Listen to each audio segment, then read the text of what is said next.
This is Elevate's Climate Changemakers, highlighting leaders in equity work and climate action. This season, we're having conversations with creators who are centering climate and environmental justice in their art. Let's dive in and meet today's changemaker. Hello and welcome to Climate Changemakers. I'm Ann Evans, CEO at Elevate. And I'm Amrit Such, Communications Associate here at Elevate. And for Season 3 of Climate Changemakers, we're centering around artists, producing content about the climate crisis, and bringing in an audience who wouldn't otherwise be part of the conversation.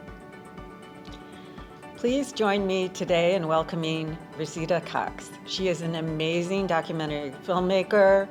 She has just been awarded the Esteemed Artist Award by the City of Chicago, and she's just come out with an amazing documentary called Freedom Hill.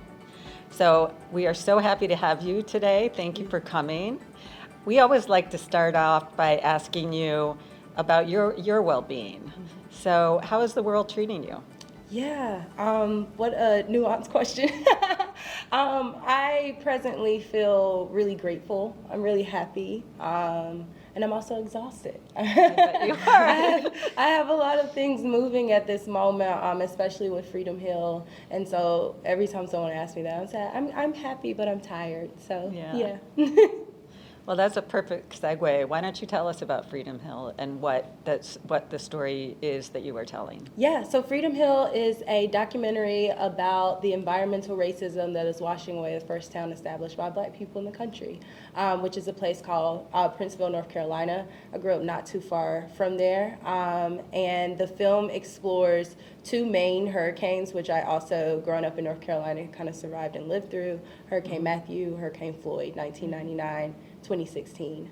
But Princeville has experienced flooding countless times in the past century. They exist in a floodplain, but they exist in a floodplain directly connected to, where our ancestors were able to settle after the Civil War, right? And so a lot of people will say, well, if you live in a floodplain, of course it's going to get flooded. But also you have to examine why communities are where they are today and who are the people that are going to be, or who are currently struggling with climate change. And it's often our communities of color, Black people, poor people. Mm-hmm. So that's what the film is about. Thank you. But it's also about community. I always that environmental racism and flooding and communities of color. These are conversations we have to have. But I also wanted to create a film that wasn't engulfed in our trauma. It's also about the beauty of growing up in Eastern North Carolina, and despite our communities have chosen to be resilient and to celebrate and to rejoice. And so the film, I think, captures all of that as well. So. Thank you for that. That's really beautiful. Yeah, that's wonderful. And what sparked your interest in environmental issues? Yeah, so I was introduced to Princeville, North Carolina, not because I was taught that in school, even though I grew up just down the street. I was a TV news reporter at their college.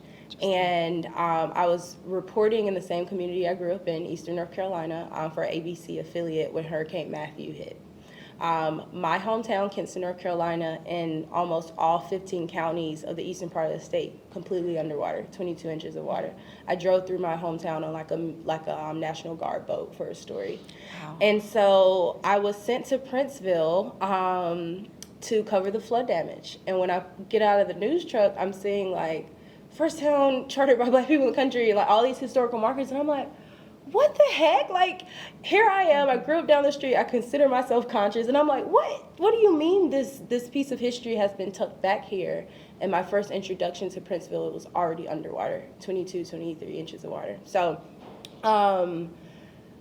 I grew up pretty poor in Eastern North Carolina, and every time we would experience a major hurricane, I would notice that the eastern part of the state was the part that always flooded. I didn't have the terminology. No one taught me about what environmental racism was. I knew that when Hurricane Irene hit in 2012, at our grandma's house, we went without power, hot water for weeks. But there were people across town who had power. These are the things you start to figure out as a child, but you don't really have the words for it. as an adult, especially when I was sent back and I was covering Hurricane Matthew as a local, because as you all know, a lot of reporters are from everywhere. They're not necessarily from that community. So it was a really unique experience for me. And now I have like kind of like the education and the language where I'm like, wait a minute, this isn't right. Like, and I know what this is called now. And so when I was sent to Princeville to do the news story, I felt like Princeville required a longer story than the 1 minute, 30 seconds that we were able to do for the news. And so I always say the film I just started in 2016 in that moment and recognizing that. But to answer your question directly, it wasn't, like I'm extra interested in environmental issues one day or I studied that in college or anything. It was literal my life that was happening around me, and then finally growing up and realizing what to call it, and that created the interest. But for me, I don't even call it an interest because it's like very much so a life or death thing. It's like this is a thing, like this is my life. So yeah. So Resita, I know you've started your work in TV and news. Can you tell me how that whole system works? Yeah. And I always jokingly say I learned how not to be a storyteller by being a TV news reporter. Yeah. And what I mean by that is we're taught so many things in journalism school. You're taught to remove your entire identity and be completely neutral on a topic, even if the topic is like an assault on your entire livelihood, right? We're taught a number of things that are taken kind of as law. And what the entire system of like TV news reporting, and I dare to say I've done like print journalism as well. It's when it's for-profit media, they don't censor, nor do they care to censor community. And that becomes dangerous, right? Because the community is always the folks who are at loss, who are harmed, whereas their stories are being used for ratings, their stories are being used for for news stations to compete for the number one spot. Mm-hmm. And just not even knowing the interworkings of that, just that broader picture sounds so severely messed up to me, especially when you go to people on the worst day of their lives, the second after the worst thing has happened to them, and shove a camera and a microphone in their face and ask them to reflect on camera. Like, so how you feeling about your house burning down? Mm-hmm. I don't know, it just happened. Or zooming in on like a mom crying, or even mugshot reporting. Without the in-depth understanding of why are all of the mugshots I'm seeing young Black men. Let's talk about the prison industrial complex. Let's talk about how we got there. But instead, news stations just kind of like give you the surface level story because it's faster, run with it, and then they don't care who's getting harmed in the process. And so when I transition, that's kind of like the long answer of why I didn't want to be involved. I didn't want to continue to build a career off of that. I think that there are also filmmakers, however, as well. Like, film is not, this beautiful heaven of an industry. There are filmmakers who also build careers off of people's pain and trauma. Mm-hmm. They'll do a film about a subject, and under the guise of I'm doing this to raise awareness, but then they never go back to that community to do anything else. They just did the film, and now they've won all of these awards, but the community's still in the same place that you found them in. Mm-hmm. And so I think without an understanding of the requirement to center community in all types of media and storytelling, it just continues to be incredibly harmful to Black communities, brown communities, and poor communities. So. Resita, in watching your work, I see how people-focused you are. Can you tell me more about that and what it means to you? Yeah, so I always say we're forced into a certain format, a certain way to tell stories that we have, that we learn in journalism school, and it's passed down as law. Like, this is just how you have to do it. Mm-hmm. I remember very, like it was yesterday. I remember the moment where that all came kind of like crashing in my face. I was covering a double homicide of a young girl and her mother, and they hadn't found the bodies yet. And the police had found the bodies. We figured it out. And my news director said, well, you need to go get an interview with the grandmother now that they know. Because she had been talking to the news because she was hoping that, that would help them find her daughter. I knock on the door. I'm like, hey, we just want to do a follow-up interview since, they found the bodies. And she was like, what bodies? I'm like, oh my gosh. And I'm like, oh my God, I'm so sorry. I get emotional just rethinking about it. And I was just like, oh my God, this is not my life. And there are a few other moments. That's the most extreme one. So when I switched careers and wanted to become a documentary storyteller, it was really important for me to not do that, to not duplicate anything I learned in the newsroom at all. And so going into Freedom Hill, I knew that these stories I knew that any Black story needs to be handled with care. I did a short doc series on the Chicago uprisings in 2020, but I was a researcher on another docuseries a few years before that. So it wasn't my project, but we spent hours interviewing people about the worst day of their lives. The crew was traumatized, they were re-traumatized. And so when I went into the Chicago Uprising Project, I brought on a set therapist. And so people were able to share their stories, but they also had resources in the next room where they didn't feel like they just like trauma dumped, which is what they did, right? And they didn't have anyone to unpack that with. And some people didn't even utilize that service, right? The therapist was still there to kind of sage them down, and like it was just like a meditation almost. And just like, again, learning that because I was in a situation where that wasn't like, that care wasn't prioritized, and I saw what it was doing to not only the people we were doing the films with, but the people who were shooting the films. And so, going into Freedom Hill, I just knew that this story, like all other stories, needed to be treated with care. And I wanted to be able to include, and again, like not the traumatic parts of the story. A lot of the things that you see are, I feel like, very joyous. We do talk about, the flooding and the hurricane and the storm and how screwed up it is, right? But we also get into, we're not just that. We're such dynamic humans, and there are so many other things going on in Princeville, such as, the birthday celebration that the film kind of starts out in. These things happen and we're still here. And so that was really important for me to highlight. Just prioritizing people. I don't force people to, if you don't want to talk about it, I'm not going to say I'm not going to ask the question a million different ways, which is what we're taught in journalism school.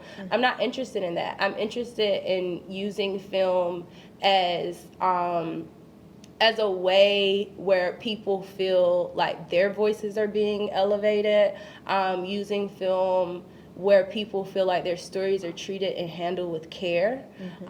Because for so many, since the beginning of Hollywood and movie making in our industry, Black stories, Black people have just been treated so violently. Even the language we use in filmmaking these days, like shooting someone. Like my DP was filming something at a school, and when he was checking in, the secretary was like, okay, what are you here for? And he's like, I'm here to shoot such and such class. And he was like, no, right, and it's just like, it wasn't until that moment he realized how terrible this language is. Same thing, the way we call people extras. Like, it's just like, no, this is a human who is also here working. There's a crew position called best boy, and I'm just like, oh, that sounds racist to me. I don't even know the origin of it, but I'm sure it's not something good. So that's why it's important, and how I do that is I tell stories. I always say I tell stories in my community first and foremost, and I tell stories with my community members. And I like to look at it as much as possible, because there's still a power dynamic with filmmaker and film participant, that it's a partnership. Marquetta was involved in the post-production process. She didn't see the movie at the film premiere. She saw it as it was being edited, and there were some things she's like, no, and some people, like especially journalists, and me coming from journalism, like, ooh, that gets sticky. Like most people won't share their rough cuts with folks. And I think that we as Black people deserve agency in how we're presented. So why would I keep that from you if I'm saying that I'm doing this story? Filmmakers love to say we're telling the story for y'all. Like, so what does that truly mean for real? How do you actually do that as a filmmaker in action? So I'll go on a tangent, but yeah, that's why that's important for me. I think it's crucial. I think the way that we handle people in documentary filmmaking is more important than the film itself. And the beautiful thing is when you handle folks with care, then you guys create beautiful stories together. Yeah, and so I always say, selfishly, people should be more kind. Yeah. Selfishly, you should want the community included in the process because it's going to make for a more authentic, beautiful story at the end of the day. So, Absolutely. And can you tell us about your favorite scene? yeah, okay. My favorite scene. My favorite scene in the movie are all of them, but my favorite Freedom Hill scene, I really enjoy Marquetta and Kendrick, another character in the film, picking the okra on the farm. I had the time of my life filming on Kendrick's farm. Like, I love, literally the second we turned into the farm, there's like this wild hog just runs past. And my DP is like, is this the place? I think this is the place. I think we're in the right place. But I love that scene because I really enjoy Kendrick and Marquetta and just like the wealth of knowledge that they both are. And it's such a short scene and it's a quiet scene, and I really enjoy like slower paced moments in movies. Those are, because I feel like there's so much happening in Freedom Hill. I really enjoy when it slows down a little bit. I love the story about how okra came to America. And I love that little nugget there that like if you blink you might miss it. But that's my favorite. That's my favorite scene, and when we were filming that scene, that's the moment that I had the idea to do the documentary camp. And so our first community screening, free community screening, was on Kendrick's farm. It was an outdoor screening a couple of months ago. And so everything just like comes full circle from that moment. That's my favorite one. And I'm just like, there are so many other favorite scenes that actually didn't make it into the movie. Oh, Yeah. The next one. Right. So Resita, what are you hoping the impact for this film to be for your audience? Yeah, I love that question. I'll never get tired of answering that. I once told someone I had mapped out what I wanted the impact to be before I figured out what the film was about to be. We're in the middle, actually, of our impact campaign, which impact campaign has become a buzzword, if you will, in the film industry in the past couple of years, and it's basically when filmmakers organize around the topics of their theme with their film. And so first and foremost, I want people to know about Princeville, North Carolina. In the most broadest terms, I want people, especially Black folks from North Carolina, to understand and grow to learn and to grow to care deeply, if they don't already, about the rich history that is in our state that was literally and continuously buried and kept from us. So I want people, and even still like people I've gone to high school with, they're like, oh, Resita, what are you doing? And I tell them about the film, they're like, oh my God, where is that? They like get really interested and angry, and I'm like, home? It's happening at home. That's where it is. And they're like, wait, what? And so I hope that continues to happen. But I also hope that like the film, brings not just people who watch the film, but now people go off with that understanding. And our main character, Marquetta, I'm going to go off on a tangent because you asked me about impact. Our main character, Marquetta, in the film, she's a younger Black woman. She started an organization called the Freedom Org. And Marquetta didn't start that org and didn't start organizing in her hometown, which is Princeville, until she started to learn about the history. She, like all of us, moved away, started her career somewhere else, and she started this journey back home and like trying to learn about who her great-grandparents were and all of that stuff, and learned that her great-grandmother was the only Black woman listed as a property owner in 1900 census. Wow. and was like, okay, I have to move back home now. Like, this is crazy. And in the context of it being in Princeville, you know, that land is being washed away. So she felt a extra, a call back home, if you will. And so I hope the film does that to people. I hope people watch it, learn this history, and feel called back home. And if they aren't already, to join the fight for protecting our spaces and our rich history. In our impact campaign specifically, I remember growing up in Eastern North Carolina, and if you told me that I would be doing this right now, I'd be like, what? Like, how did I end up there? There weren't a lot of media camps, if you will. Living in Chicago now, I started teaching at an after-school program, Mac Lab. They have an audio booth. The kids like come in and record their mixtapes. I'm like, oh my God, if I had this growing up, I would be on my 18th film by now. And in Eastern North Carolina, it's very rural. There are not a lot of opportunities like that for young people. So we created a documentary camp in Princeville, North Carolina, to not only teach, you know, younger generations how to archive our own history so that it's not, you know, kept from us, but also to introduce them to pathways of being an artist. And a lot of my students, we had 8 young Black kids in Eastern North Carolina this summer. A lot of my students from Princeville, and a lot of them had never really considered filmmaking, and now they're like, oh, I want to be a filmmaker now. So as far as impact with the film, I knew that because of, one, I'm from this area, but 2, I have an extra understanding of the barriers and the lack in that area. I knew that I couldn't just do a film. Like, there was a very specific reason why I got out of TV news reporting. I didn't like the way that we had to do the news. I think it's very violent. I think that it doesn't prioritize communities. And so as a filmmaker, rolling out Freedom Hill and thinking about impact, I really wanted to literally like touch the community. So we've been doing a series of, during camp, we had a series of free screenings for the community.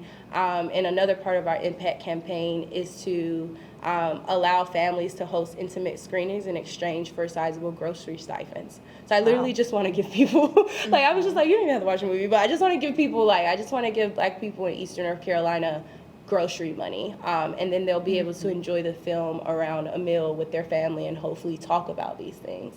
So when I wrote my impact plan, I just like emptied out my mind on paper, right? And this summer, having done the 4-week documentary camp with the students in Princeville, and now we're about to launch the family, we're calling the family reunion screening tour. We're about to launch that, and then we'll be going into schools as well with teaching curriculum.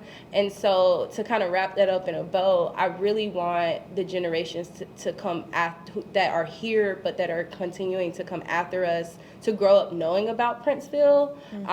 And I think that that's going to hopefully change the trajectory of that land and that space, and hopefully we'll be able to truly build a community protection around it so it doesn't get washed away. So yeah. Amazing. Yeah, I'm really glad that you're bringing light to all of this, because it just makes people realize that these issues hit close to home. Yeah. So, Resita, you've inspired many through your work, but we want to know what gives you hope and what inspires you. Yeah, that's a good question. I love young people. My students this summer, like, I definitely, when I was rolling the film out, I had a camp idea. But by the end of the camp, my students were like, Ms. Resita, can we stay an additional week? I'm like, no, y'all, I can't stay. Like, I have to go back home to my cat. But I realized by the end of the camp, I have to do it again. And I'm going to have to and I have to do it every year now.